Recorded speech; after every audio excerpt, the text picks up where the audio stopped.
देखा जाए पहुंचाना भी हमारा हक होता है। जहांगीर तरीन साहब ने 15 नेशनल असम्बली की सीट्स और 25 जो हैं वो प्रोविंशियल असम्बली की सीटों के ऊपर उन्होंने डिमांड की है, तो नून लीग ये इस डिमांड को एक्सेप्ट कर सकती है? क्योंकि फिरदौस आशिक ईवान साहिबा ने कहा है कि नून लीग IPP के बगैर पंजाब के अंदर इक़्तिदार नहीं हासिल कर सकती। एक बड़ा उनकी जानिब से एक दावा किया गया है। तो ये इतनी बड़ी डिमांड जो है IPP के जो रहनुमा हैं जहांगीर तरीन उन्होंने कर दी है, तो आपकी पार्टी उसे एक्सेप्ट करेगी? ये फिरदौस आशिक ईवान साहब का एक अपना ज़हन, और आपको जिस अंदाज में बात करती हैं हमें उनका बड़ा एहतराम है, लेकिन ज़ाहिर है वो उनका एक अपना स्टाइल, अपना एक अंदाज़ है और अपने उस अंदाज़ के अंदर वो काफ़ी मशहूर हैं। मेरा ख्याल है कि ऐसी कोई बात नहीं है। PML इंशाल्लाह ताला क्लियरली आप देखेंगे कि एक वाज़े मेजॉरिटी के साथ पंजाब के अंदर आएगी, पूरे मुल्क के अंदर भी आएगी। PMLN के अलावा कोई पाकिस्तान में ऑप्शन नहीं है जो इस मुल्क को तरक्की की राह पर दोबारा गामजन कर सके।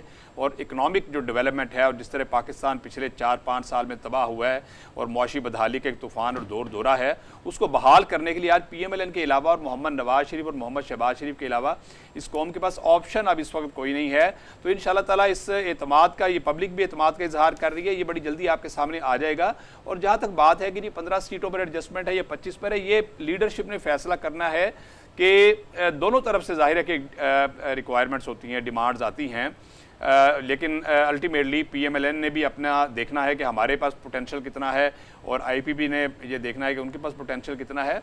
तो मेरा ख्याल है कि एक एबिकेबली इस मामले के ऊपर बात तो हो जाएगी। IPP के पास बज़ाहिर लग रहा है कि है, क्योंकि आपको पता है तहरीक इंसाफ के पास वोट बैंक है, मकबूलियत तो उनकी है। तो अगर आपकी पार्टी की अगर बात कर ली जाए तो इतनी ही मकबूलियत की या इतने ही कॉन्फिडेंस के साथ अगर आप नून लीग में अगर बात कर रहे हैं, तो आप अकेले क्यों नहीं नून लीग की जो है वो पंजाब के अंदर सियासत का हिस्सा बनती, इलेक्शंस का हिस्सा बनती? क्योंकि अगर देखा जाए पाकिस्तान पीपल्स पार्टी सिंध के अंदर बाकी सारी जमातों ने अलायंस बना लिया, लेकिन वो फिर भी कॉन्फिडेंट हैं कि वो इस सारे अलायंस के खिलाफ इलेक्शंस में भरपूर हिस्सा लेंगे। आपकी पार्टी क्या खुद पर एतमाद नहीं रख रही, इसलिए बाकी पार्टियों के साथ अलायंस बना रही?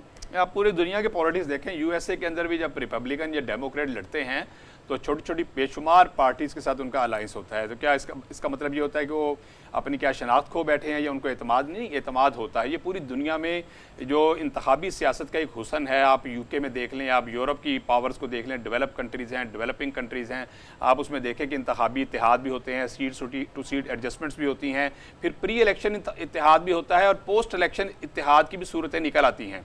जैसे अगर किसी पार्टी के साथ आपका इंतखाबी इत्तेहाद नहीं हुआ, लेकिन इलेक्शन के बाद जब आपने गवर्नमेंट बनानी है या उसकी कुछ सूरत बनती है, तो उसमें पोस्ट इलेक्शन जो है वो इत्तेहाद भी हो जाता है पार्टीज़ का। इस बुनियाद पर होता है कि हमने मुल्क को मुआशी खुशहाली की राह पे दोबारा गामजन करना है और मुल्क को दोबारा हमने ट्रैक पे लगाना है और मिसाके मईशत के ऊपर हमने एक उसके ऊपर अमल दरामद करके इस मुल्क को दलदल से और बहरान से निकालना है। तो इस हवाले से ये जो इत्तेहाद होना जो है ये कोई अनोखी बात नहीं है, ये एक आम चीज़ है और ये पूरी दुनिया की जो पॉलिटिक्स